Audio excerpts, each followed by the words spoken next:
Right. ఇక ఆంధ్రజ్యోతి చూస్తే కనుక ఆంధ్రజ్యోతిలో ప్రధానంగా ఈ మన గువ్వల బాలరాజు కథ ఉంది కదా, వెళ్ళాడు కదా, ఆ స్టోరీ గురించి రాశారు. ఆగిన చోటు నుంచే ఫామ్ హౌస్ కేసులోని కీలక వ్యక్తులతోనే బీజేపీ ఆపరేషన్ ఆకర్ష్ మళ్ళీ ఆరంభం చేసిందా అని చెప్పి ఒక క్వశ్చన్ మార్క్ పెట్టి ఒక ఆర్టికల్ రాశారు. గతంలో కథ గుర్తుందిగా అందరికీ, నలుగురు ఎవరైతే ఉన్నారో మా జాతిరత్నాలని చెప్పాడు కేసీఆర్, ఆ జాతిరత్నాలతోనే బీజేపీ మళ్ళీ ఆపరేషన్ ఆకర్ష్ స్టార్ట్ చేసినట్టుగా కనపడతా ఉంది. ఇదిగో విషయం ఏంటంటే అండి, నువ్వు తినకపో, నువ్వు నీళ్ళు తాగకపో, నువ్వు స్నానం చేయకపో, నువ్వు చచ్చిపో అవసరం అయితే, కానీ తెలంగాణ మాత్రం ఖచ్చితంగా కాళేశ్వరం అప్పు కట్టాల్సిందే. నో వే నో ఛాన్స్, కట్టి తీరాల్సిందే.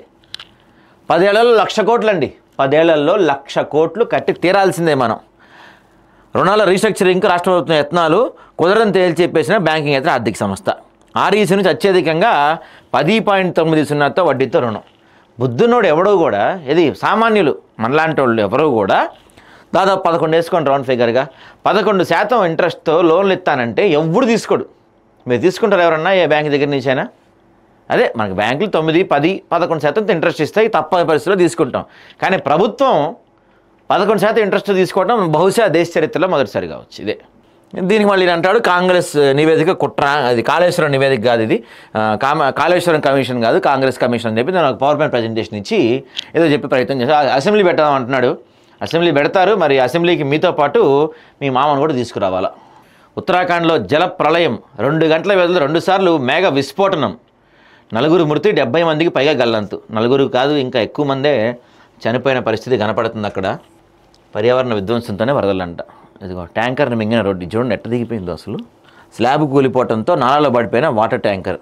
అరే 30 ఏళ్ల కిందటి నాలా స్లాబ్ అంటండి అందులో. ఇంకా నయం అంటే ఎవరికేం కాలేదనుకుంటా బహుశా, అదేదో స్కూల్ బస్సో ఇంకేదన్నా ఉండుంటే పరిస్థితి ఏంటో చూడండి, ఆలోచించండి. ఇతర రాష్ట్రాల్లో ఇంటర్ చదివిన తెలంగాణ విద్యార్థులు స్థానికులే అట.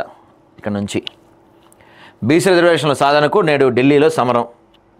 ట్రైన్ దిగేసి రైళ్ళు నిన్న పొద్దున ఎక్కారు, వెళ్ళిపోయారు అప్పుడే. బాగానే పోయింది ట్రైన్ వెళ్ళదు ఫాస్ట్గా. అవసరమైతే మళ్ళీ రాజీనామా చేస్తా అంటండి వీడు.